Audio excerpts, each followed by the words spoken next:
गहरा सांस लेते हुए परमपिता परमेश्वर से प्रार्थना करते हुए गायत्री महामंत्र का उच्चारण करेंगे।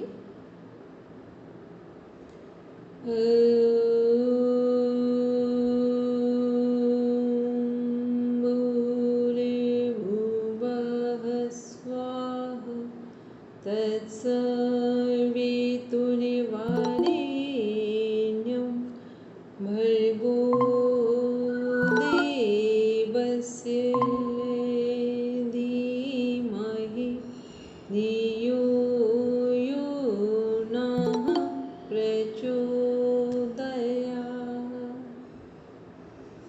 Now rub your palms, touch your eyes, then open your eyes.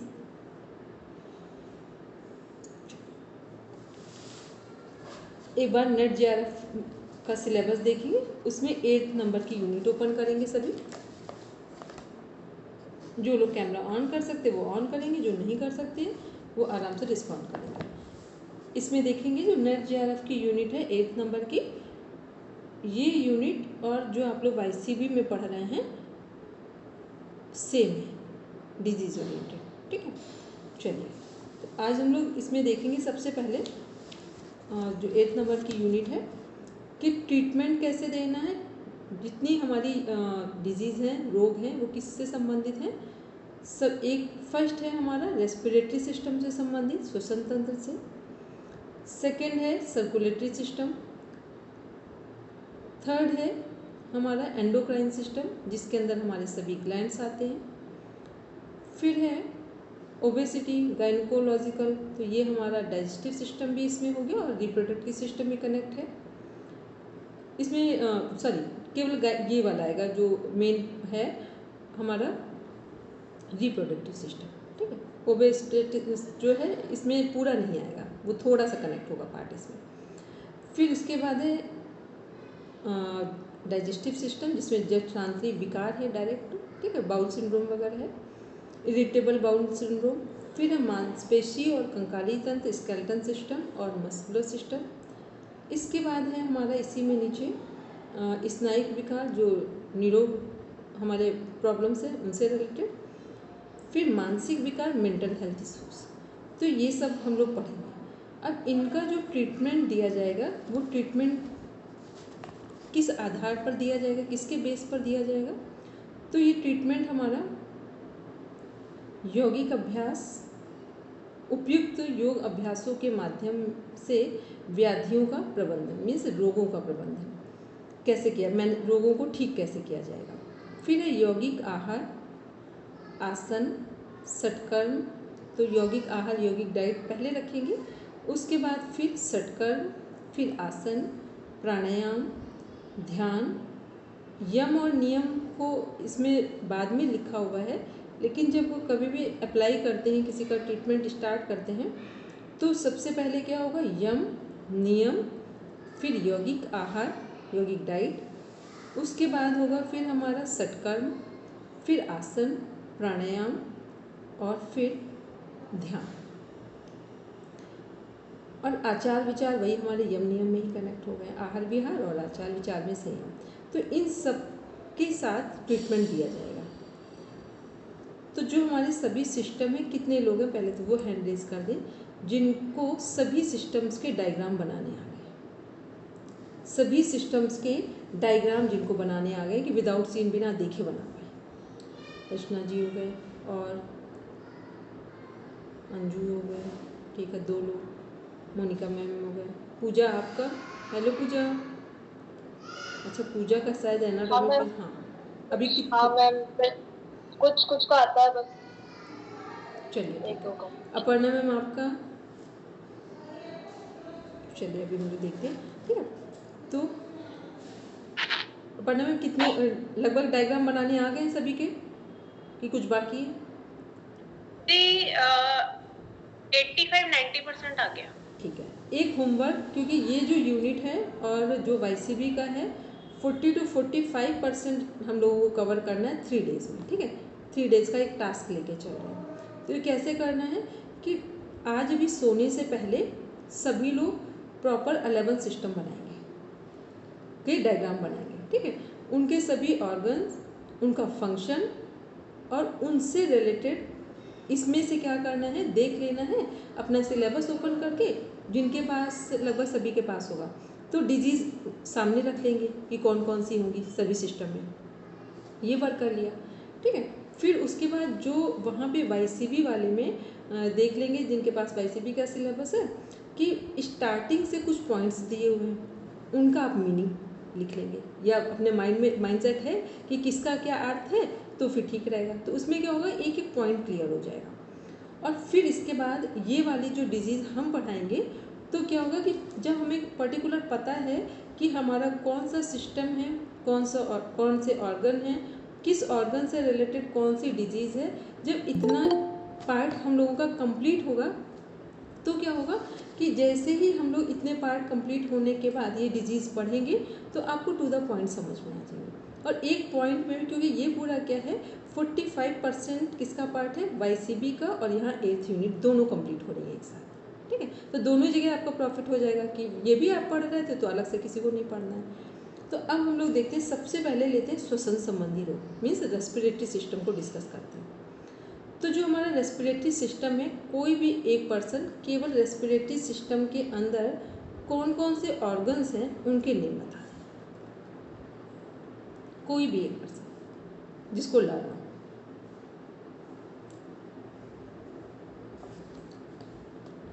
बोलेंगे अंजू?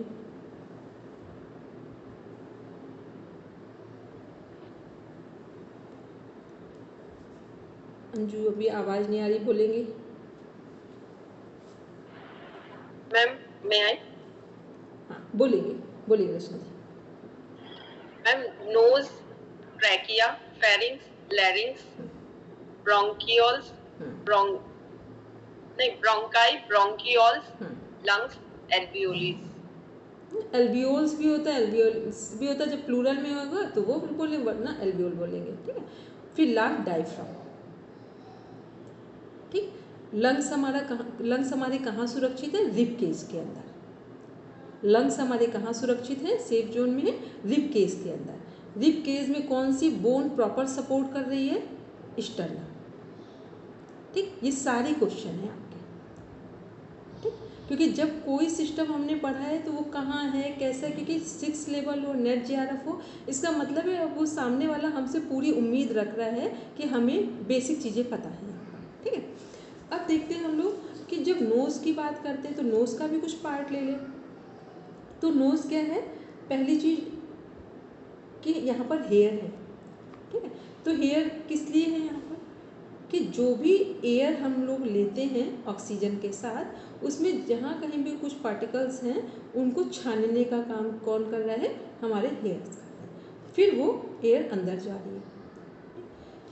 अब यही एक छोटा सा क्वेश्चन ले लेते हैं कि यदि केवल आपका यही काम प्रॉपर नोज़ में ना हो रहा हो, सांस लेने में दिक्कत आ रही हो, मतलब अभी इंटरनल कोई बात ही नहीं होनी कहीं पर भी, और यहाँ पर आपकी बोन बढ़ जाए। ठीक, सबको पता है बोन बढ़ने का कारण क्या है, जो हमारा कफ होता है, ठीक, ये कलेक्ट होता रहे तो एक टाइम के पे जाकर ये बोन बनना स्टार्ट कर देगा उसका से। जैसे हमारा कोलाइटिस की प्रॉब्लम क्या है, कि जो भोजन है हमारा वो वहाँ सड़ता है।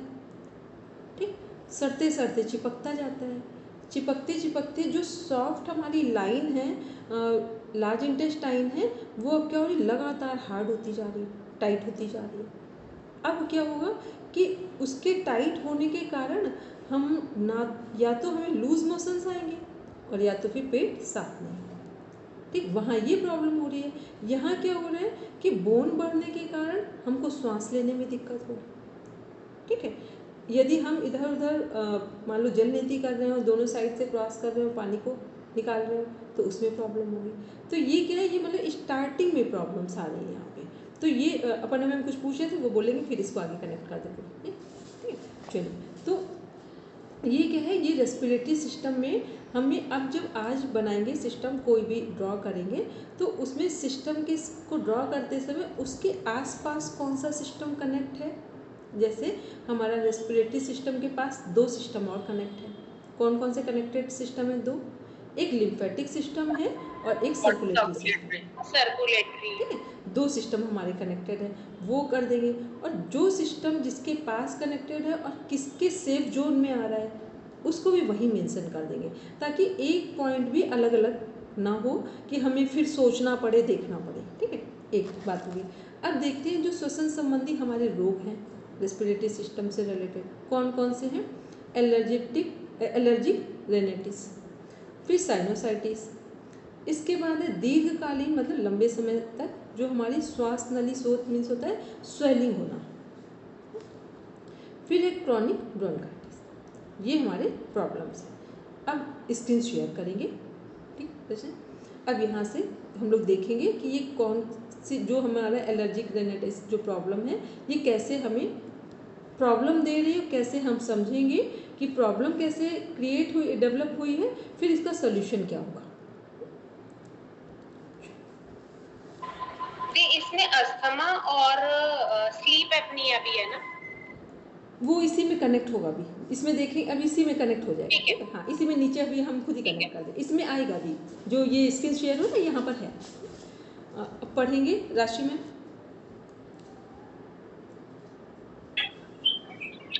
हाँ जी, एलर्जिक राइनाइटिस का या है, सॉरी, एलर्जिक राइनाइटिस या है या फीवर तब होता है जब आप किसी ऐसी चीज से सांस लेते हैं जिससे आपको एलर्जी होती है और आपकी नाक के अंदर सूजन आ जाती है। एलर्जिक राइनाइटिस और साइनसाइटिस एक दूसरे से जुड़े हुए हैं। एलर्जिक ये थोड़ा सा मेरे को आपने राइनाइटिस पढ़ देंगे, बस राइनाइटिस। ठीक है, राइनाइटिस के कारण नाक अवरुद्ध हो जाती है जिससे साइनस भी रुक सकता है। ठीक है, आगे देखेंगे। पहले तो कुछ हम लोग वर्ड्स देख लेते हैं। स्नीजिंग, छींक आना, रनी नोज मीन्स बहती नाक, स्टफी नोज भरी हुई नाक, ईची नोज मीन्स खुजली होना कई बार होता है जब कोल्ड वगैरह होता है। ठीक है, फिर कफिंग खांसना हो गया, फिर सोर एंड स्ट्रेची थ्रोट मीन्स गले में खराश खरोच, ईची आइज आँखों में जलन, वाटरी आइज गीली आँखें, फिर डार्क अंडर आइज सर्कल आँखों के नीचे काले घेरे। आगे देखेंगे। ठीक है, हे फीवर है, इसको देखते हैं ये है क्या। ठीक, हे फीवर कैसे आ रहा है उसको देखते हैं। उत्प्रेरक मीन्स होता है एक ट्रिगर देना। हिंदी मीनिंग और इंग्लिश मीनिंग है ट्रिगर का, उत्प्रेरक, इंग्लिश से हिंदी। अब देख रहे हैं जो बाहरी एलर्जी है वो कहाँ से आती है। हे फीवर का हे सुनते ना, सूखे घास फूस जो होते हैं उनके लिए है ये। तो बाहरी एलर्जी कहाँ से हो रही? घास, पेड़, घास के पराग से बाहर से एलर्जी हो रही। और भी कुछ और भी कारण है इसके। ठीक है, फिर इनडोर एलर्जी किसके कारण हो रही है? पालतू जानवर के बाल से, रूसी से, डैंड्रफ वगैरह जो होता है, धूल के कारण। कई बार बहुत लोगों को अपने घर में ही डस्टिंग कर रहे होते हैं उससे भी एलर्जी होती है। ठीक है, फिर फफूंदी फंगस वगैरह कहीं है उससे भी एलर्जी होती है। फिर कुछ उत्तेजक पदार्थ हैं जैसे सिगरेट का धुआं, बहुत सारे लोगों को एकदम से ऐसा लगता है, ये मोस्टली हो जाता है कि ऐसा लगता है बियर नहीं कर पा रहे हैं इसको, इसकी जो स्मेल आ रही है। फिर इत्र, बहुत हार्ड परफ्यूम वगैरह इत्र यूज़ करते हैं, उनको नहीं लगता कि अब नहीं सूंघ पा रहे हैं। फिर डीजल का निकास, डीजल, पेट्रोल, पेंट वगैरह आपने देखा होगा जहाँ उनके डिब्बे खुलते हैं या पेंट वाली शॉप होती है तो उनकी इतनी हार्ड स्मेल होती है कि वो ऐसा लगता है कि हमारी जो नाक है या हमारे लंग्स हैं वो उसकी जो स्मेल है उसको बियर नहीं कर पा रहे हैं, वो ले नहीं पा रहे हैं, कंफर्ट जोन में नहीं है। तो ये सब के ये एलर्जी के कारण हैं। ये एलर्जी के कारण क्या है जिससे जो हम लोग पढ़ रहे हैं एलर्जिक रेनाइटिस। रेनाइटिस भी होता है और रेनाइटिस भी, दोनों ही सही है। तो अब हम लोग देख रहे हैं कि पहले हमने कारण देख लिए कि क्या क्या हो सकते हैं। क्वेश्चन कैसे पूछा जाएगा? जब एलर्जी पूछा जाएगा कि इनडोर में एलर्जी के तो ऑप्शन दिए होंगे वहाँ पर, आउटडोर में एलर्जी के ऑप्शन दिए होंगे, और उत्तेजक पदार्थ जो हैं जो बहुत हार्ड स्मेल जिनके वैसे भी ऑप्शन दिए। अब ध्यान से आपको उसका आंसर टिक करना है या रिस्पॉन्ड करना है। अब देखते हैं कि ये जो हमारा हे फीवर जो उत्प्रेरक हैं इनको कैसे हम क्योर कर सकते हैं। जो हमारा एलर्जिक राइनाइटिस है इसको कैसे हम क्योर कर सकते हैं। तो सबसे पहले यौगिक उपचार क्या है हमारा, षटकर्म में जल नीति, सूत्र नीति और कपालभाति। जल नीति क्यों है, क्योंकि एक तरफ पानी का फ्लो जब आता है तो वो सफाई करता हुआ आ रहा होता है, तो पहले तो वो कफ की ही सफाई करता है, दूसरी तरफ है तो वहाँ पर भी यही काम हो रहा है। सूत्र नीति और जल नीति, इस पर हमने कुछ यूनिवर्सिटी में देखा है, यहाँ पर दिव्या है वो भी जानती है इस चीज़ को, और सभी लोग हो सकता है जानते हो, लेकिन दिव्या जहाँ पर वर्क करती है तो वहाँ ये सब सिखाया जाता है और इसी के थ्रू ट्रीटमेंट दिया जाता है। और बाकी यूनिवर्सिटी जिनकी बोन के 2-2 बार नोज़ में इस बोन बढ़ गई और ऑपरेट किया गया, उनको भी जल नीति और सूत्र नीति डेली करवाया। तो सूत्र नीति तो नहीं कर पाई वो बच्चियाँ, लेकिन उन्होंने रबड़ नीति की। उसका रिजल्ट ये निकला कि 5 महीने के बाद आफ्टर 5 मंथ, एक का थोड़ा जल्दी हुआ तो और एक का आफ्टर 5 मंथ के बाद बोन पूरी तरीके से अपने आप ही ठीक हो गई। धीरे धीरे एक पॉइंट में डिजॉल्व होते होते वो नॉर्मल हो गई बोन। तो ये क्या है, जल नीति सूत्र नीति हमारा किसकी थेरेपी है, EFT, सभी को पता है। ईयर, आईज, नोज और थ्रोट, इस पे जा रहा है। तो पहले जल नीति, सूत्र नीति, फिर कपालभाति किसके लिए है, कपाल शोधन क्रिया जो है वो भी हमारा किसका शुद्धिकरण करती है। कपालभाति से क्या किसका शुद्धिकरण होता है या क्या, लंग्स के, हाँ ये है। और कपालभाति का जो प्रभाव आता है वो कहाँ आता है, लंग्स पे आता है। ठीक, डायरेक्ट अगर वन वे क्वेश्चन का आंसर पूछा जाएगा तो कपालभाति का इम्पैक्ट कहाँ आ रहा है, लंग्स पर आ रहा है। ठीक, बोलेंगे पूनम दी। एक बात, जब हम एलर्जिक राइनाइटिस की बात कर रहे हैं तो हे फीवर जो है वो अलग चीज हुई ना, अलग प्रॉब्लम हुई ना। हे का मीन्स हो गया ये जो घास फूस से संबंधित एलर्जी हो रही ना, ये उसका फीवर बता रहा है। यानी हाँ, तो एक पार्ट हे फीवर हो सकता है। रीजन ये सारे हो गए अगर हे फीवर वाली चीज। जैसे कई बार हो गया ना कि एलर्जी से आपने देखा हो किसी को सडन फीवर आ गया, कभी भी आप देखना जो हार्ड स्मेल्स होती हैं बॉडी हीट करने लगती है जस्ट। और क्या पॉल्यूशन भी इसका पार्ट होगा? पॉल्यूशन हो सकता है, लेकिन पॉल्यूशन डायरेक्ट नहीं होता है। जैसे मान लो अभी इसमें क्या, पॉल्यूशन में क्या होगा कि मान लो हवा कोई ऐसी है और बहुत गंदी जगह में तेज हवाएं चली, ठीक है, पॉल्यूटेड एरिया है, नॉर्मल उतना सडन असर नहीं डालती हैं, लेकिन वहीं पर मान लो कि तेज़ हवाएं चलने लगी और हम वहीं पर हैं और हमने कुछ बंद नहीं किया या ध्यान नहीं दिया, तो फिर वो थोड़ी देर के बाद उसका असर दिखाई देगा बॉडी पे। क्योंकि मैं जब दिल्ली जैसी जगह में रहती हूँ या मैं जाती हूँ या मैं देखती हूँ वहाँ लोगों को, ज्यादातर लोगों को वहाँ पर रेस्पिरेटरी इशू रहता है। किसी का एग्रीवेट हुआ होता है, किसी का नहीं होता है। इसीलिए लोगों ने घर के अंदर जो एयर प्योरीफायर है वो लगाने शुरू कर दिए। लेकिन क्या होता है, बाहर के एक्सपोजर से आप कैसे बचोगे? और जैसे ही वेदर में कुछ चेंज आता है और जो पॉल्यूशन का लेवल, जो डस्ट पार्टिकल्स हैं और पॉल्यूशन का लेवल बिल्कुल ग्राउंड के क्लोज होता है, यानी हमारे आसपास की जो हम सांस ले रहे हैं उस हवा में होता है, तो वहाँ ज्यादातर लोगों को रेस्पिरेटरी इश्यूज होते हैं। इवन कुछ लोगों के तो लंग्स बिल्कुल अंदर से काले होते हैं अगर उनका एक्सरे वगैरह कराते हैं तो अगर हम मतलब एलर्जिक राइनाइटिस की बात नहीं कर रहे हैं, ये एक शुरुआत हो गई ना रेस्पिरेटरी इश्यूज की, शुरुआत होगी। और यहाँ पर ध्यान नहीं दिया तो लंग्स के साथ साथ, क्योंकि श्वास हमारा सबसे पहला माध्यम है जीवन जीने का, ठीक है, हम पानी के बिना कुछ देर सरवाइव कर सकते हैं, भोजन के बिना कर सकते हैं, लेकिन श्वास के बिना सरवाइव नहीं कर सकते हैं, ठीक है। तो श्वास तो हमारा पहला माध्यम हो गया।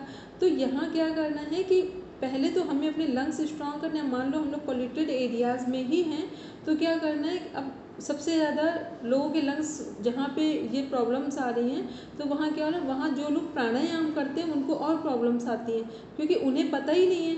वो सोच रहे हैं कि हम प्राणायाम करेंगे तो लंग्स सही होंगे, वो क्यों प्रॉब्लम में जा रहे हैं, क्योंकि डीप ब्रीदिंग करेंगे तो जो पॉल्यूटेड पार्ट है, जो पार्टिकल्स है, वो और अच्छे से हमारे अंदर एंटर कर रहे हैं। तो इसलिए क्या करना है कि पॉल्यूटेड एरियाज़ में, सिटीज़ में हमें अपने घर में जहाँ प्राणायाम करें वहाँ फिर हम ठीक चीज़ों को रखें। तो उसमें हम सबसे सिंपल से 2 चीज़ें हैं। पहला, तुलसी का पौधा 24/7 क्या कर रहा है, ऑक्सीजन दे रहा है, वो रखें अपने आसपास। मनी प्लांट 24/7 ऑक्सीजन दे रहा है, ठीक। और ये कहीं पर भी मनी प्लांट सर्वाइव कर जाता है। हमको तो लगता है अपने घरों में तुलसी और मनी प्लांट हर जगह लगा लेनी चाहिए, ठीक। तीसरा क्या है, जो कपूर है और हमारा ये लौंग है, ये अगर सही अच्छे वाले हैं, मतलब अच्छी क्वालिटी के हैं, तो फिर इनको जलाने से भी जो हमारा एयर में ऑक्सीजन का लेवल कम है वो बढ़ जाता है। तो फिर ये हमारे लिए फ्रूटफुल होगा जब ऐसी जगह पर बैठकर हम प्राणायाम का अभ्यास करेंगे। तो इसमें जल नीति हो गया, सूत्र नीति। और जल नीति सूत्र नीति का लॉजिक क्या है, इसमें यहाँ पर भी IITians का हम अक्सर बताते हैं, डॉक्टर वो हैं SL यादव सर हैं कानपुर IIT में, उन्होंने इस पर पूरा रिसर्च किया है IITians पर कि यदि हम जल नीति प्रॉपर वे में डेली करते हैं तो डेली हमारे बॉडी में ऑक्सीजन का लेवल 10% इंक्रीज करता है, बढ़ता है। लेकिन हम सही समय पर करें और सही ढंग से करें, ये ना, क्योंकि करने के बाद हमें अभी यही नहीं कंफर्म होता है कि हमने की है सही या नहीं की।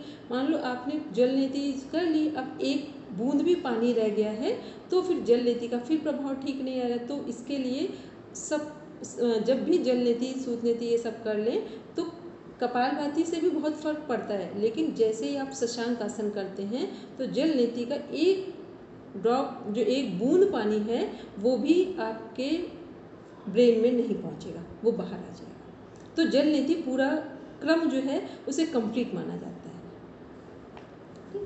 तो अब फिर देखते हैं, जल नीति हो गया, सूत्र नीति हो गया और कपालभाति। कपालभाति में क्या ध्यान रखना है, फिर से अगेन सब ध्यान रखेंगे। यदि किसी को स्पाइन की प्रॉब्लम है तो, और लोअर स्पाइन में कुछ प्रॉब्लम्स हैं तो कपालभाति नहीं करेंगे, और किसी का हाई बीपी बढ़ा हुआ है तो कपालभाति का अभ्यास नहीं करेंगे, ठीक है। तो वहाँ पर सिर्फ जल नीति ही सफिशिएंट है सबके लिए। इसके बाद देखते हैं प्राणायाम में भस्त्रिका है। तो यहाँ भस्त्रिका वो भस्त्रिका नहीं है जो बहुत फोर्सफुली किया जा रहा है, यहाँ भस्त्रिका का मीन्स है डीप ब्रीदिंग, ठीक है। फिर है अनुलोम विलोम प्राणायाम, जिसको हम लोग सुबह बोलते हैं, इससे अच्छा तो कुछ है ही नहीं। फिर अनुलोम विलोम में यदि नाड़ी शोधन में आ गए तो और अच्छा हो गया। फिर सूर्य भेदी प्राणायाम और योग निद्रा। सूर्य भेदी प्राणायाम बहुत अच्छा है, क्योंकि सूर्य भेदी प्राणायाम क्या कर रहा है कि हमारे कफ को मेल्ट कर रहा है। और लंग्स को ठीक करने के लिए हमें क्या चाहिए, हमारे लंग्स के अंदर एक हीट पहुँचे, गर्मी पहुँचे। तो जब लंग्स क्या है, कफ, लंग्स में कौन से दोष होते हैं, कफ दोष होता है। कफ दोष को दूर कैसे किया जा सकता है, जहाँ पर गर्मी होगी वहाँ कफ दोष होगा ही नहीं। तो सूर्य भेदी प्राणायाम क्या है कि उसको हमने श्वास ली राइट नॉस्ट्रिल से और फिर राइट में को बंद किया, दोनों को बंद कर लिया हमने।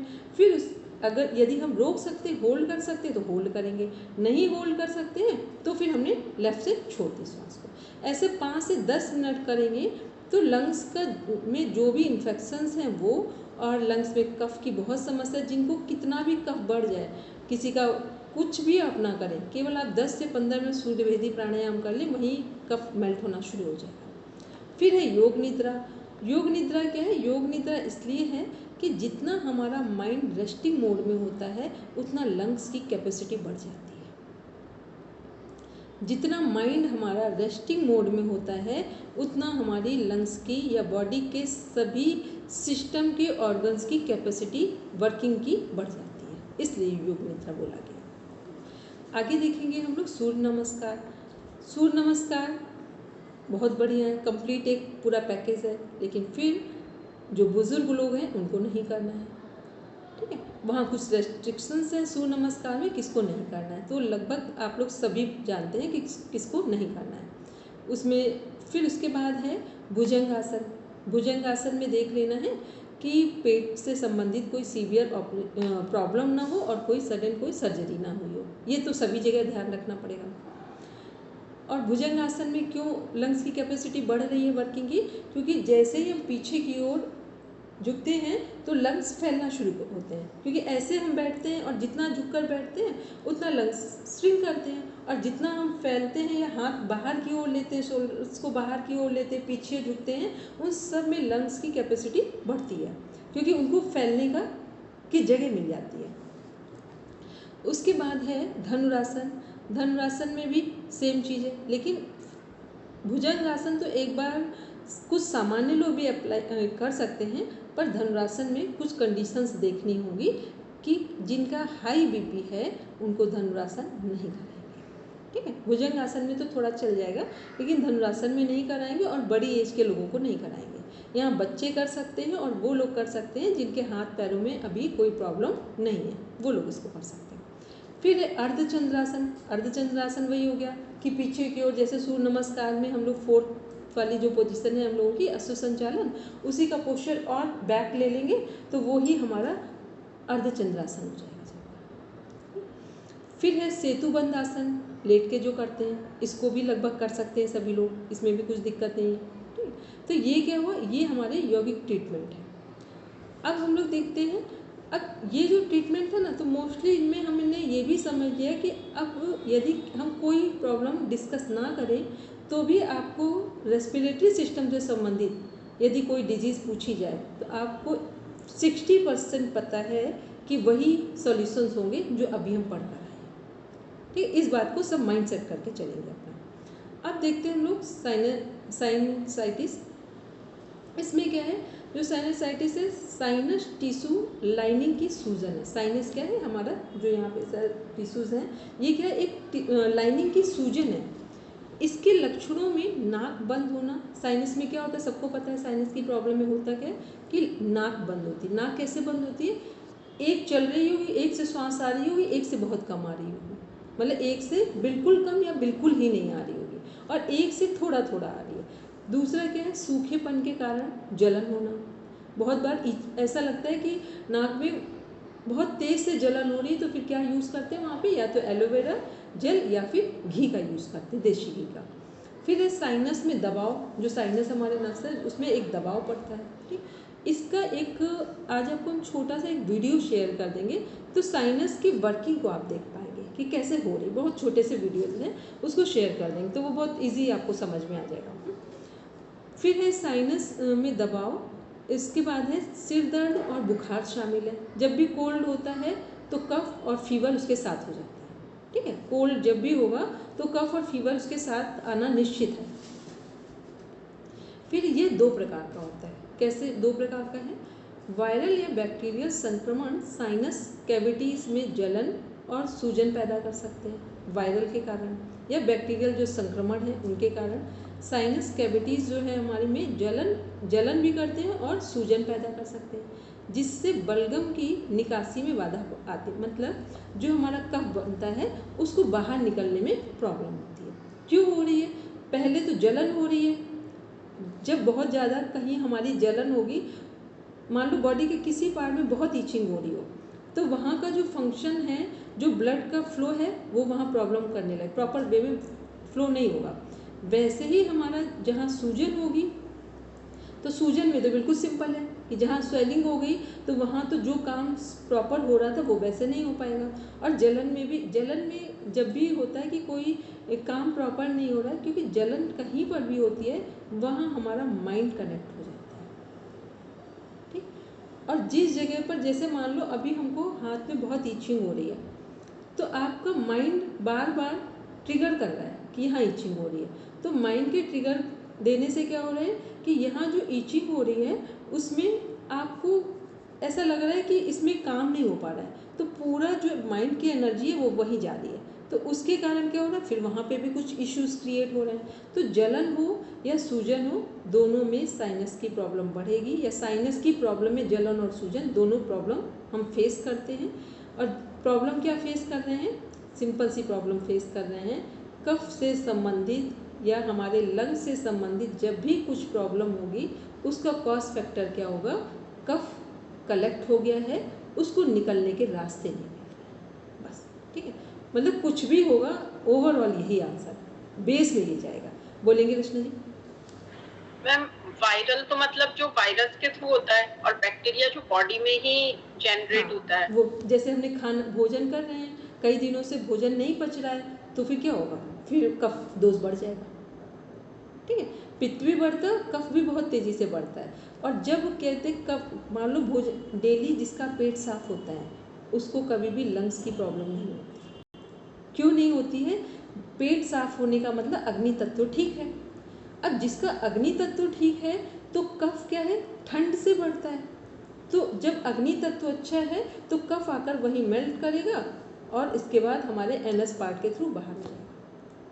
ठीक है, बोलेंगे पढ़ा में? सेम यही पूछना था, वायरल और बैक्टीरिया में एक्चुअली डिफरेंस होता है वायरस में और बैक्टीरिया में। वायरल बाहर से तो होता है हम वायरस, और बैक्टीरिया हमेशा हमारे अंदर से पनपते हैं, और वो तब पनपते हैं मोस्टली जो उसका कॉज फैक्टर है जब हमारा भोजन सड़ता है पेट में।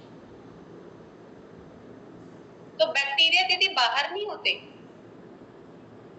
वो होते हैं जैसे हम लोग वो दूध से दही जमा रहे हैं, तो वो गुड बैक्टीरिया हो गए। वो हो गया, ठीक है, लेकिन वो भी एक टाइम के बाद खराब हो जाएगा।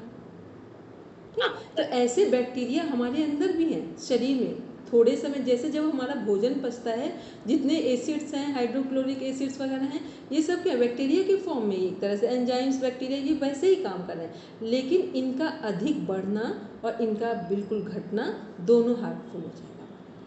ठीक है, चलिए अब आगे देखते हैं हम लोग।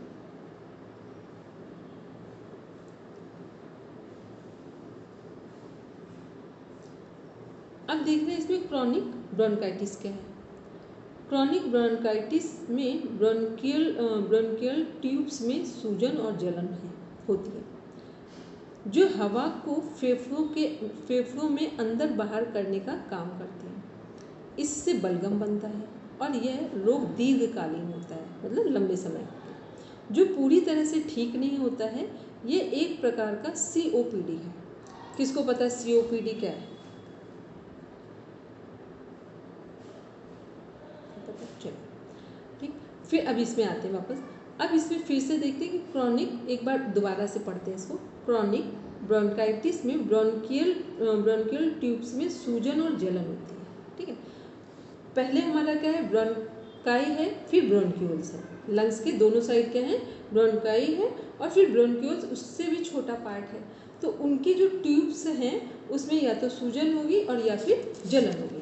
तो सूजन और जलन में क्या हो रहा है कि सूजन होगी तो भी प्रॉब्लम होगी हवा अंदर जाने में, ऑक्सीजन अंदर जाने में या कार्बन डाइऑक्साइड को बाहर आने में। जलन होगी तो भी यही प्रॉब्लम होगी। तो क्या है कि ये जो इसमें क्या होगा कि इससे जो बलगम बनता है, जो कफ बनता है, वो दीर्घकालीन रोग लंबे समय का होता है, जो पूरी तरह से ठीक नहीं होता। देखो एक चीज़ समझ लेंगे, ये जो हम पढ़ रहे हैं, जब किसी को हम लोग डायग्नोस करते हैं तो जितने भी हमारे रेफरेंस वाली बुक्स हों या हमारा सिलेबस हो, तो डायग्नोस का पार्ट हमेशा एनाटॉमी फिजियोलॉजी में कनेक्ट होता है। ठीक है, तो वहाँ पर कुछ चीज़ों की लिमिटेशंस हैं या वहाँ बोल दिया जाता है कि इनको ये ठीक नहीं हो सकती। और आज की डेट में तो एनाटॉमी को देखें, फिजियोलॉजी को देखें और एलोपैथी को देखें, तो एलोपैथी में आज की डेट में एक भी ऐसी डिजीज़ नहीं है जिसको क्यूरेबल बताया जा रहा है कि ठीक हो सकती है। ठीक, उसमें बस ये है दवा खाते जाओ। उसके बाद एक वर्ष 1 ईयर यदि आप कोई दवा लेते हैं तो उसका इम्पैक्ट कहाँ आता है?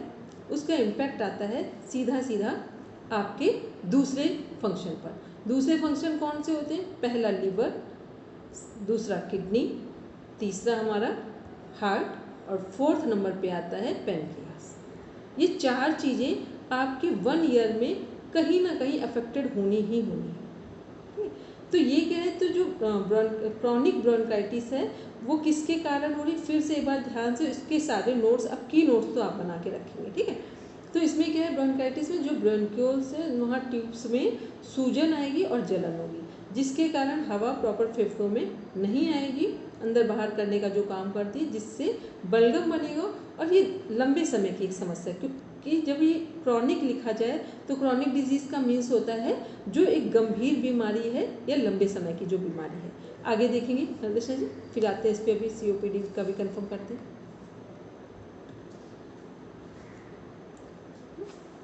फिर एक cough often with mucus, wheezing, tight chest, shortness of breath, feeling tired. ये क्या है? ये हमारी प्रॉब्लम्स होती हैं। कब खांसी अक्सर बलगम के साथ। ठीक है, बहुत ज़्यादा बलगम के साथ और ब्लड आ गया तो ये क्या बन जाएगा?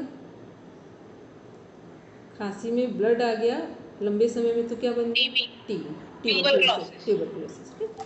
फिर है घरघराहट, बच्चों में ये होता है मोस्टली, ठीक है। बच्चों को जब भी कफ की प्रॉब्लम होती है तो घरघराहट की आवाज़ आती है उनके आस चेस्ट के पास से, आप सुनेंगे तो सुन सकते हैं उनको। फिर कसी खांसी, ठीक है। कसी खांसी का भी खांसने में दिक्कत हो रही है, कई बार ऐसा लगता है ना खांसना चाह रहे हैं पर खांस नहीं पा रहे हैं जितना फ्लो में हमें खांसना चाहिए, ठीक है। फिर है सांस लेने में कठिनाई। सांस लेने में कठिनाई कैसे? आपने देखा होगा जो वो लोग यूज़ करते हैं बाहर से इनहेलर वगैरह, तो वो लोग कब यूज़ करते हैं? जब उन्हें ऐसा फील होता है कि अब वो सांस नहीं ले पा रहे हैं, तब वो उसका उपयोग करते हैं, ठीक है। फिर थकान महसूस होना। थकान महसूस कब हो रही है? जब थका हुआ कब महसूस कर रहे हैं?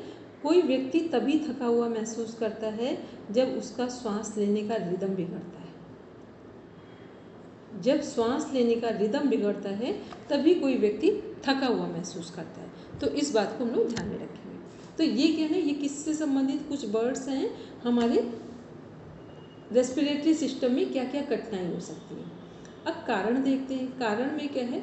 सिगरेट पीना 90% से अधिक मामलों में।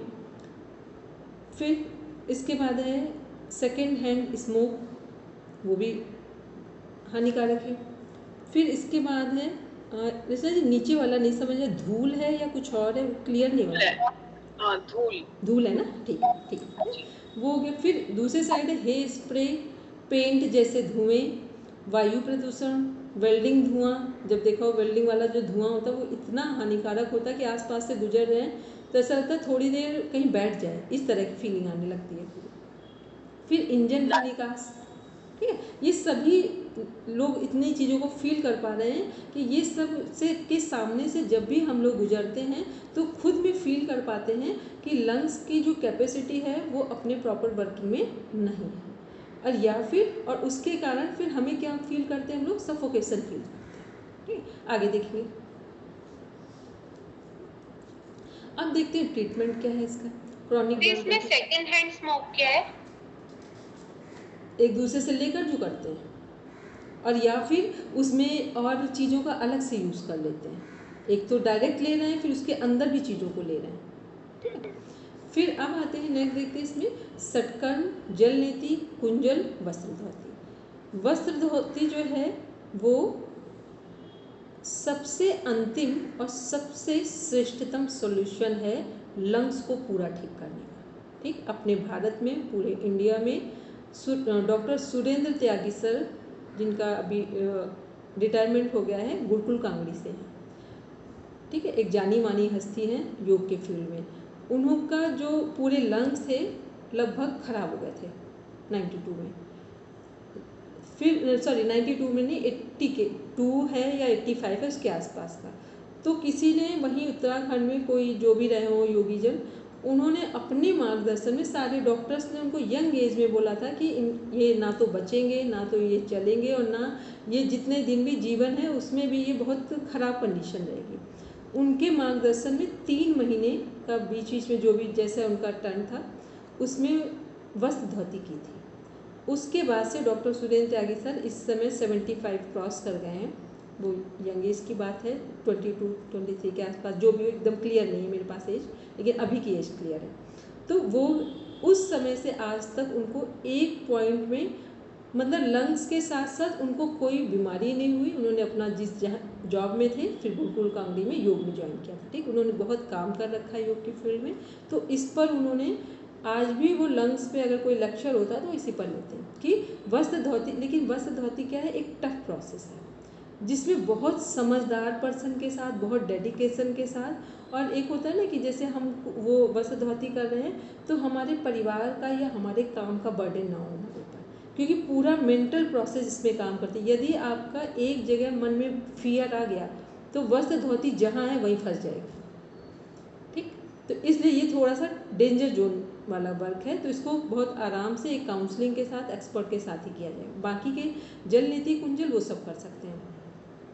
फिर है कुंजल क्यों करवाया जा रहा है? क्योंकि कुंजल जब करते हैं तो जो हमारा विंड पाइप है वो हमारा क्लियर होने लगता है, तो विंड पाइप जो और इसोफेगस जो हमारी आहार नाल है, ये दोनों की सफाई होती है। जैसे ये दोनों साफ होते हैं तो जहाँ कहीं कफ होता है वो सब कुंडल के माध्यम से बाहर आ गया, तो बहुत फास्ट रिलैक्सेशन हमें मिलना शुरू हो जाता है। इसके बाद है प्राणायाम। यहाँ उज्जाई प्राणायाम, कपालभाति, उद्गीत प्राणायाम, भस्त्रिका, नाड़ी शोधन, अजपा जप। कपालभाति सब जगह दिया हुआ है क्योंकि कपालभाति किसकी शोधन क्रिया है, बस यहाँ पे थोड़ा सा फिर गलत हुआ है। कपालभाति किस में आएगा, षटकर में आएगा। ठीक, ये सब लोग हम लोग भी थोड़ा माइंड करके चलेंगे क्योंकि रेफरेंस में कपालभाति हमारा षटकर में आएगा। और उज्जाई प्राणायाम क्या है, वो एक ऐसा एकमात्र प्राणायाम है जिसको हम कभी भी कर सकते हैं और कोई भी कर सकता है। ठीक, भस्त्रिका कभी भी लंग्स की प्रॉब्लम हो तो वो भस्त्रिका करने की बात नहीं कही जा रही है जिसमें इतना फोर्स लगा दो कि कमज़ोर व्यक्ति गिर ही पड़े।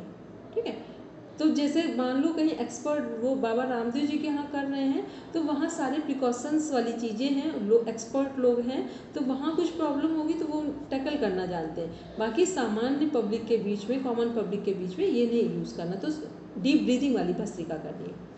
फिर है नाड़ी शोधन प्राणायाम, सभी को पता है दोनों नोस्ट्रल से कर रहे हैं तो लंग्स भी वर्किंग में है और हमारा जो ऑटोनॉमी नर्वस सिस्टम है, सिंपैथेटिक और पैरासिम्पैथेटिक दोनों वर्किंग में है, जिसके कारण जो क्रॉनिक ब्रोंकाइटिस है उसको क्योर किया जा सकता है।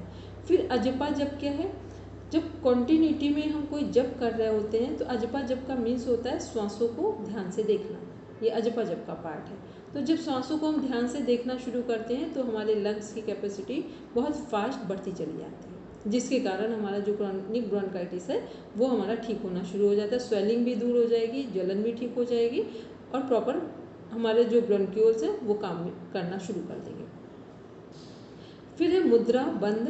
मुद्रा बंद में कौन सी मुद्रा है हमारी, योग मुद्रा है, प्राण मुद्रा है, महाबंध है। महाबंध मीन्स जब हम लोग तीनों बंद लगाएंगे, अंतःकुंभक में कि बहिर्कुंभक में,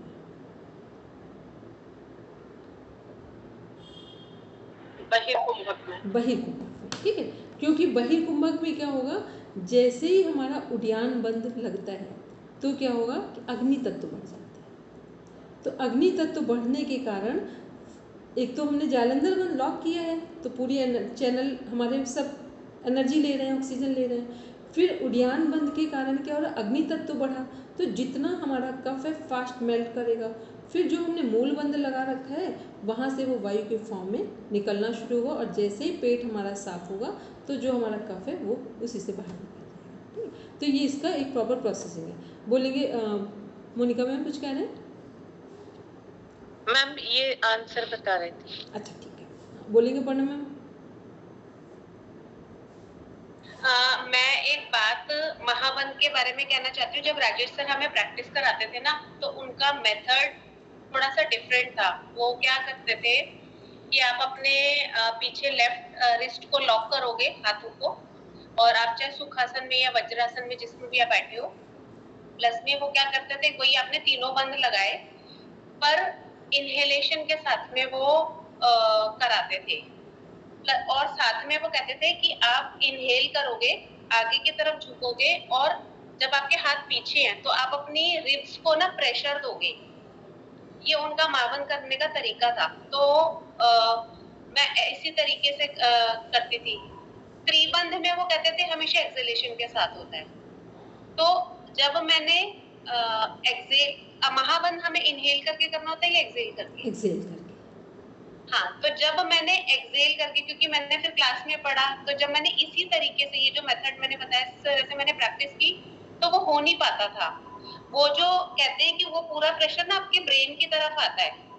तो जब मैंने इनहेल किया, पीछे हाथ हैं और मैं रिब्स को भी प्रेशर दे रही हूँ तो वो पूरा प्रेशर ब्रेन पे आ रहा है। और उससे उन्होंने बताया कि आपके जो बाल सफेद है वो काले भी हो जाते हैं क्योंकि वो पूरा ब्लड का फ्लो आपका ब्रेन की तरफ आता है और वो हीट फील होती है सिर की तरफ। तो जब मैंने एक्सेल करके किया तो वो प्रेशर नहीं फील हो रहा था, जब मैंने इनहेल करके किया तो वो प्रेशर फील हो रहा था। तो यहाँ अब उनके, क्योंकि वो एक्सपेरिमेंटेड प्रैक्टिसेस कराते हैं, मैं ये नहीं कहूंगी कि वो टेक्स्ट के हिसाब से करा रहे हैं। तो अब मैं महाबंध की प्रैक्टिस जब भी करती हूँ तो मैं फिर उसी मेथड से करती हूँ जिससे प्रेशर फील। उस पता है पढ़ना, जो भी चीज़ें हैं ना या तो वो अपनी तरह से उन्होंने कराया।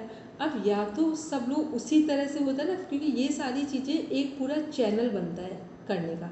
चैनल का मीन्स हो गया तो मैंने माइंड उनसे का ये भी सेटिंग। पूछा कि जब मैंने इनहेल किया और जब मैं आगे झुकी तो जो मेरा उद्यान बंद है और मूल बंद है वो अनलॉक हो जाता है, वो लॉक नहीं होता पूरा।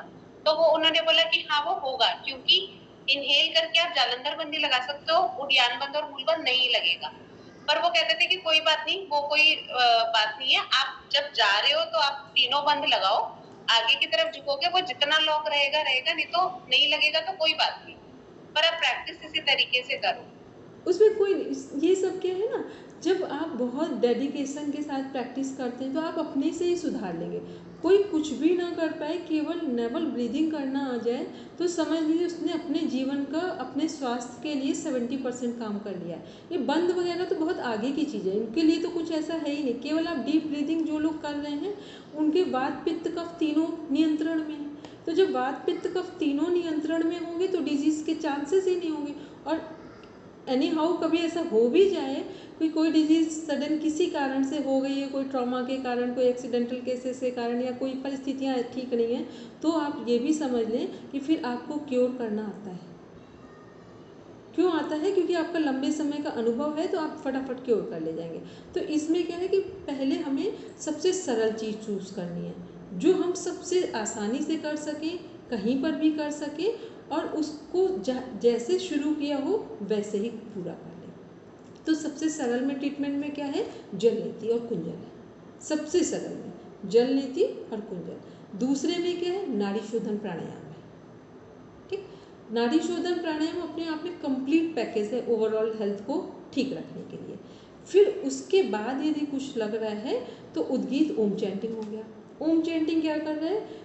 जो लोग उज्जाई कर रहे हैं तो उज्जाई में भी वो ओम चैंटिंग पूरा काम कर जा रहा है, भ्रामरी में भी वो काम कर जा रहा है। क्योंकि ओम चैंटिंग हो या उज्जाई हो या भ्रामरी, वो कहाँ पर फोकस्ड हो रहे हैं? ये वाला जो पार्ट है हमारा, जो विंड पाइप है, सीधा इसको ट्रिगर दे रहे हैं। और ये क्या है? थायराइड ग्लैंड भी है, विशुद्धि चक्र भी है।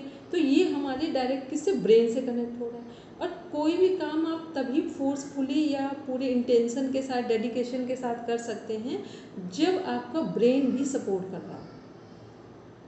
इमोशंस कितने भी सपोर्ट कर लो, लेकिन एनर्जी तो ब्रेन ही लगाएगा आपका। इमोशंस तो बस आपको ये कह रहा है कि आप ठीक हो जाएंगे, लेकिन एनर्जी कौन लगाएगा? ब्रेन लगाएगा।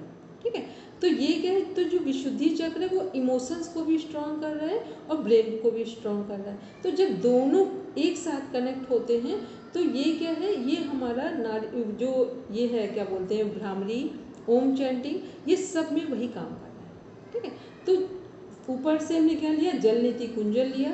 नीचे से हम लोग ने क्या उठाया? नाड़ी शोधन और उद्गीत उठाया। उद्गीत का मीन ओम चैंटिंग से कनेक्ट। अजपा जप क्या है? जितने हमारे राजयोगी ग्रंथ हैं उनमें अजपा जप को सोहम ही बोला जाता है।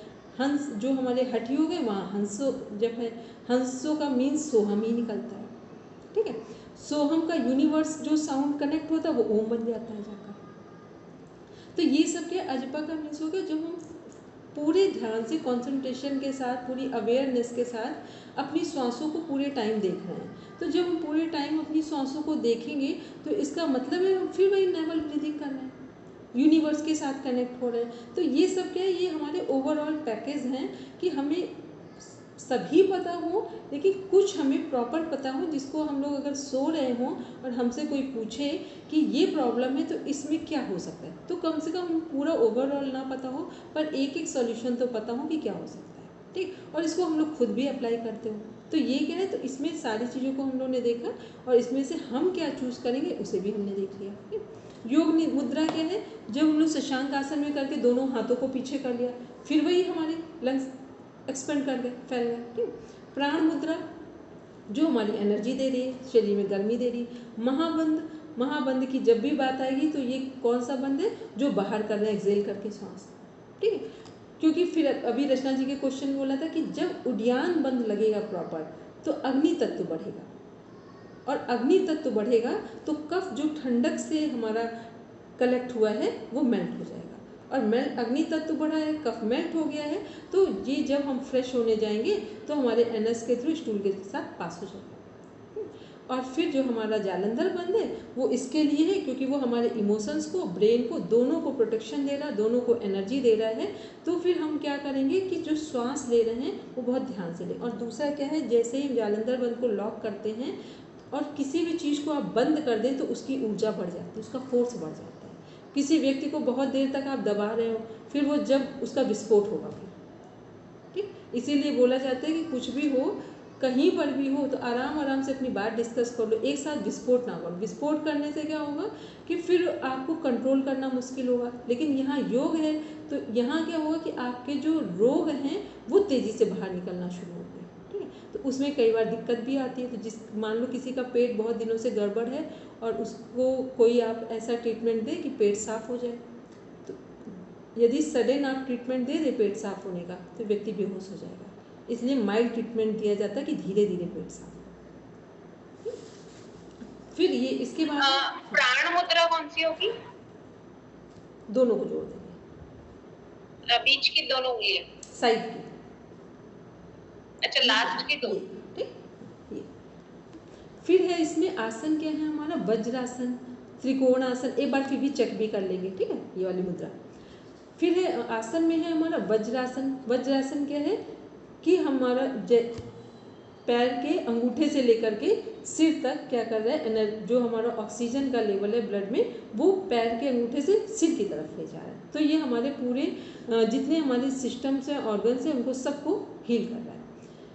इसके बाद है त्रिकोण आसन समूह। त्रिकोण आसन में क्या हो रहा है, हम दोनों साइड जब बॉडी को मूव कराते हैं तो हमारे कभी भी त्रिकोण आसन करेंगे तो सबसे ज़्यादा जो हम अच्छा फील करते हैं हम लोग वो कहाँ करते हैं, एक हमारे डाइजेस्टिव सिस्टम और एक हमारा रेस्पिरेटरी सिस्टम, यहाँ पर अच्छी फीलिंग आती है।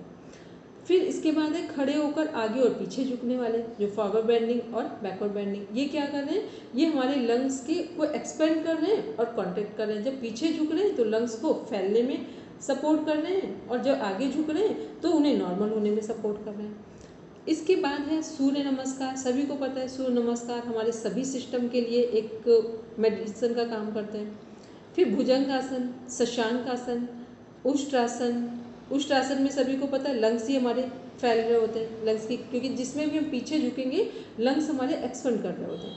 फिर पद्मासन, सिंहासन। सिंहासन क्यों बोलते हैं, क्योंकि सिंहासन में कौन सा चक्र जागृत हो रहा है, विशुद्धि चक्र, ठीक। और दूसरा जब सिंहासन में जो दहाड़ होती है वो कहाँ से आती है, हृदय से आती है।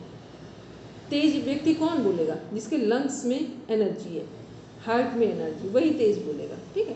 तेज में लेकिन दो लोग हैं, एक है कि तेज बोलकर डरा रहे हैं और एक शांत है फिर कभी तेज बोले, तो वो दोनों में तेज, एक स्वभाव में तेज है, एक प्रेशर में तेज है, तो वो दोनों का अपना अपना रोल है। तो ये क्या हमने देखा, ब्रोंकाइट जो हमारा क्रॉनिक ब्रोंकाइटिस से संबंधित प्रॉब्लम थी। 1 मिनट टाइम देख लें। वैसे एक बार इसको स्लाइड को वो करेंगे, ऑफ करेंगे।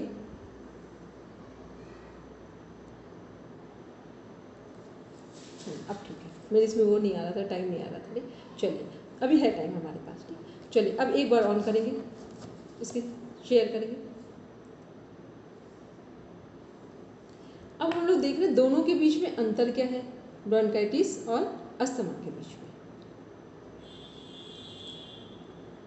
तो जो हमारा ब्रोंकाइटिस ब्रोंकियल ट्यूब्स की सूजन है, जब आज आप लिखेंगे इसको करेंगे कैसे, वर्क कैसे करना है, जो आप सिस्टम बनाएंगे, रेस्पिरेटरी सिस्टम डिज़ाइन वो ड्रॉ करेंगे, उसमें ऑर्गन्स लिखेंगे और जिस ऑर्गन में जो प्रॉब्लम है, जैसे ब्रोंकाइटिस कहाँ है तो जो हमारे ब्रोंक्यूल्स की ट्यूब है वहाँ पे क्या होगा, सूजन होगी, स्वेलिंग होगी। और वायुमार्ग के रूप में जो कार्य करते हैं तो वहाँ क्या होगा, प्रॉपर वे में ना ऑक्सीजन आ रही है ना कार्बन डाइऑक्साइड जा रही है। तो आपको अपने केवल कॉमन सेंस के लिए ब्रोंकियल ट्यूब्स की सूजन, ये क्या है, समस्या का नाम है, वो लिखेंगे, प्रॉब्लम में जो। फिर नीचे अस्थमा क्या है, एक पुरानी बीमारी है जिसमें ब्रोंकियल नलियों की जो ट्यूब्स हैं की सूजन होती है और मांसपेशियों का कसाव बढ़ता है। जब कहीं स्वेलिंग हो जाएगी तो मसल्स क्या होंगे, स्ट्रेच हो जाएंगे उनमें और स्ट्रेस आने लगेगा, जिससे सांस लेने में दिक्कत होती है। ये अस्थमा से संबंधित है। फिर अस्थमा क्या है, आनुवांशिक और पर्यावरणीय कारणों के कारण भी होता है। ये भी हम लोगों को पता है, बहुत सारे लोग बोलते हैं ना कि ये आनुवांशिक है। और पर्यावरण के भी कारण है। अचानक से कई बार होता है कि किसी को कोई एलर्जी हुई बाहर से पर्यावरण के कारण, तो वहाँ पर भी ये प्रॉब्लम आती है। आनुवांशिक को समझ लेंगे एक बार कि जो हमारा आनुवांशिक है, कोई भी चीज़ आनुवांशिक नहीं होती है। आनुवांशिक इसलिए हम लोग उसको मानकर चलते हैं कि एक पेरेंट से दूसरे में तीसरे में, क्योंकि हमने उस पर कोई काम ही नहीं किया होता है। जब हमें पता है कि एक पीढ़ी के बच्चों को या माता पिता को या 2 पीढ़ी में ये प्रॉब्लम आई है, तो हमें क्या करना है, जो तीसरी पीढ़ी है या दूसरी पीढ़ी जो सेकेंड जनरेशन है, थर्ड जनरेशन है, उसको उसके बचपन में ही उसके लाइफ स्टाइल में, डाइट में, वहीं पर यदि हम लोग चेंजेस कर दें तो फिर कोई भी चीज़ आनुवांशिक नहीं होती है। यदि आनुवांशिक हो तो फिर योग का रोल क्या बचा, ठीक है। और आनुवांशिक हो तो फिर जो लोग विकलांग होते हैं वो भी क्या ओलंपिक में पार्ट प्ले कर रहे हैं। तो मतलब जिसके हाथ पैर नहीं है वो आनुवांशिक नहीं है, जो इतनी सीवियर प्रॉब्लम है। तो जो चीज़ एक दूसरे से आई है उसको क्योर करना बस, लेकिन इसके लिए फिर ध्यान दें 5 साल के अंदर यदि प्रिकॉशन ले लिया गया है, बच्चे के 5 वर्ष के अंदर यदि प्रॉपर प्रिकॉशन ले लिया गया है तो आनुवांशिक बीमारियों से बचा जा सकता है, ठीक। उसके बाद फिर क्या होता है कि बॉडी का जो मैकेनिज्म है वो फिर टच करने लगता है बैक जनरेशन को। अब देखते हैं जो हमारे 1 मिनट बस इसको पूरा कर लें, ठीक है, ताकि नहीं टाइम मिला तो आपको मैटर मिल जाएगा तो कल डिस्कस कर लेंगे, और अदरवाइज आपको हम सोल्यूशन दे देंगे। अब सिम्टम्स देखते हैं, लक्षण देखते हैं क्या क्या हैं। सांस लेने में तकलीफ, सीने में जकड़न, बलगम के साथ खांसी, ये किसके सिम्टम हैं? रचना जी एक बार बैक कर दिए ताकि सबको कनेक्ट हो जाए। अस्थमा के लक्षण, ठीक है सभी को। इसमें एक चीज और आएगी, सीटी की आवाज आती है। हाँ, वो भी कर सकते हैं, ठीक है। तो ये क्या है, ये किसके लक्षण हम लोग देख रहे हैं? अस्थमा के।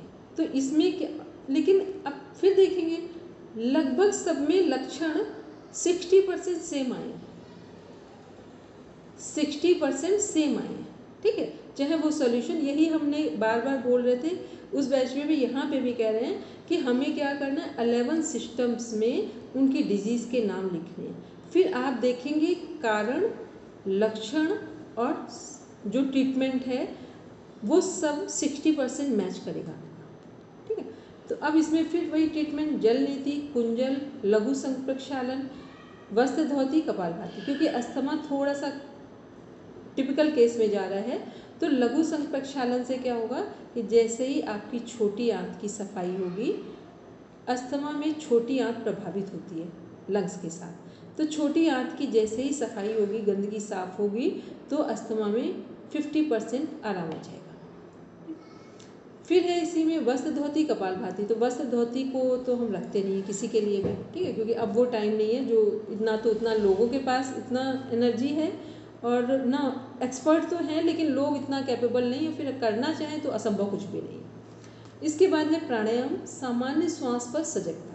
सामान्य श्वास पर जितना जितना हम सजग होते जाते हैं उतना हमारे लंग्स की कैपेसिटी बढ़ती जाती है, और जिसके लंग्स की कैपेसिटी बढ़ रही है तो वहाँ से वो बीमारी अपने आप से खत्म हो रही है। भस्त्रिका, डीप ब्रीदिंग की बात कर रहे हैं, गहरा श्वास लेना है, छोड़ना।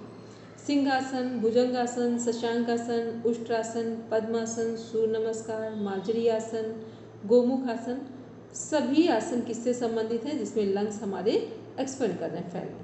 शशांक आसन में और भुजंगासन में ध्यान रखेंगे, सिंहासन में, तीनों में, उष्ट्रासन में भी इवन ध्यान रखना है।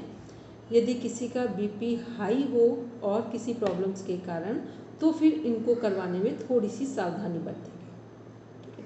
और बीपी नॉर्मल है तो फिर कोई बात नहीं, लो है तो भी कोई बात नहीं, नॉर्मल है तब भी कोई बात नहीं, लेकिन हाई है तो थोड़ा सा ध्यान रखेंगे, फिर उनको प्रिकॉशन लेते हुए करवाएंगे। और ज़्यादा कोई सीवियर प्रॉब्लम है तो फिर दूसरे चीज़ों को ट्रीटमेंट में रखेंगे, गोमुख आसन को रखेंगे, बहुत अच्छा वर्क करता है, ठीक है। मार्जरी आसन जो है वो भी अच्छा वर्क करता है, फिर ना हो तो बस आप गोमुख आसन को रख लेंगे, सफिशिएंट है अपने आप में, जो करना भी आसान है किसी के लिए और करवाना भी आसान है। इसके बाद देख रहे हैं हम लोग मुद्रा बंद में जालंधर बंद। जालंधर बंद क्या है? जाल है पूरा नाड़ियों का, तो जब हम श्वास यहाँ रोकते हैं तो पूरे शरीर में जितने भी हमारे नस नाड़ियाँ, आर्टरीज, वेंस और जो हमारी कैपिलरीज फैली हुई हैं वो सब प्रॉपर वे में वर्किंग में आ जाती हैं और सब में ब्लड के साथ ऑक्सीजन इनटेक कर जाता है। तो इसके कारण फास्ट जो है अस्थमा के वो जितने भी हमारे रेस्पिरेटरी सिस्टम से रिलेटेड डिजीजेज हैं वहाँ पर जालंधर बंद काम करता है। और जालंधर बंद जो है इसको करना किसी के लिए बहुत टफ नहीं है। जब कोई ऐसे ना कर पाए तो ऐसे भी कर सकता है। हमने कई बार बोला है कि इसमें किसी को लगता हो कि हाई बीपी, लो बीपी, सर्वाइकल की प्रॉब्लम, तो इसमें कोई प्रॉब्लम नहीं है। जब आप ऐसे ना कर पा रहे हो तो फिर श्वास भर के पीछे लॉक कर लीजिए, तो भी आपको उतना ही फायदा मिलेगा। ठीक है, बस 1 मिनट आते पढ़ो। फिर है शिथिलीकरण ध्यान में योग निद्रा। योग निद्रा क्या है? सजगता है। तो जितना हम अवेयर होंगे मेंटली उतना ही हमारे सभी ऑर्गन्स में जितना स्ट्रेस आ गया है वो सारे ऑर्गन आराम से रेस्टिंग मोड में आ जाएंगे। और जैसे ही सभी ऑर्गन हमारे सिस्टम के रेस्टिंग मोड में आते हैं तो हम जो भी कर रहे होते हैं, यौगिक अभ्यास कर रहे होते हैं या कोई ट्रीटमेंट ले रहे होते हैं, तो उसमें फास्ट रिकवरी होना स्टार्ट हो जाता है। ठीक है, अब आते हैं, बस इसको ऑफ करेंगे। अब आपका 1 मिनट अधिक हो गया। पहले तो हम शांति पाठ करेंगे, उसके बाद वापस आते हैं।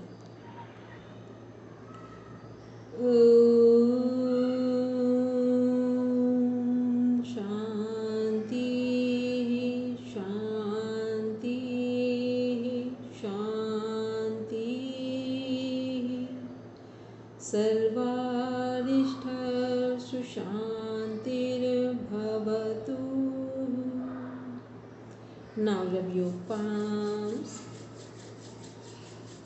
touch your eyes, then open your eyes. चलिए, अब कोई लीव करना चाहे आराम से लीव कर दें। अब जिनका क्वेश्चन हो वो रुक जाए। ठीक है, हाँ ठीक है, चलिए जिनका क्वेश्चन हो बस वो रुक जाए, बाकी लीव करना बस ये पूछना था कि जैसे आपने बोला कि जालंधर बंद